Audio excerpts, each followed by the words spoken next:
tunnel battle, you have Wonder Woman, Batman, Flash, and Cyborg. We built a pretty large set. This is supposed to be the remnants of a transit system that would run between Metropolis and Gotham, but it's sort of abandoned. So we had 3 separate environments built over there in London.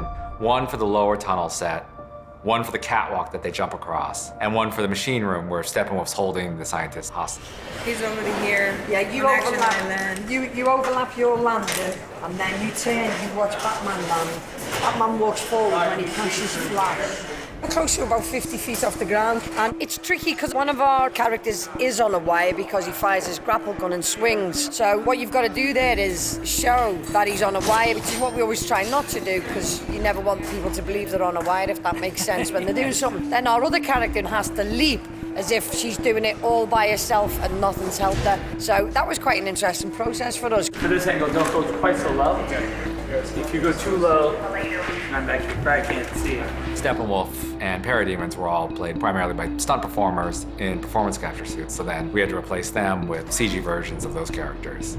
The anatomy of the characters that we designed didn't actually match real-life humans, so we had Steppenwolf, who was a 9-foot alien, and then these Parademons with these giant arms, these massive hands, so we had to upscale everything in order to match these alien creatures. We have families.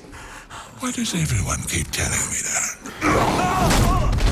Probably the biggest VFX moment in the tunnel battle is the Flash assisting Wonder Woman with her sword. The Flash takes off by jumping over a rail and starts running down the wall. He has a different sense of linear time than humans, and you immediately have a complication because the Flash moves at 1 speed of time, and because we're moving with him, then everything needs to be frozen. And we made a conceit in this movie because we thought it was more interesting that in the frozen time, we would keep things slightly moving as opposed to freezing at 100%. Trying to get the idea that because the Flash moves so fast, the impression of the Flash for a human, it's almost as if he teleports around. You kind of got shot. Remember, it's like a circle, so you kind of came in like that.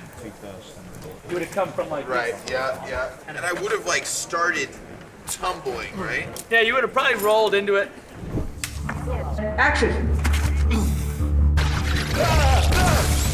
The neat thing sort of about Flash and his effects are, I mean, we absolutely are using state-of-the-art software and computers to do his effects, but largely the attitude and the style of them are sort of a throwback to more hand-drawn lightning and animation. The electrical discharges on the Flash's body, it became a lot more satisfying if we were able to pick and choose what happened when by hand.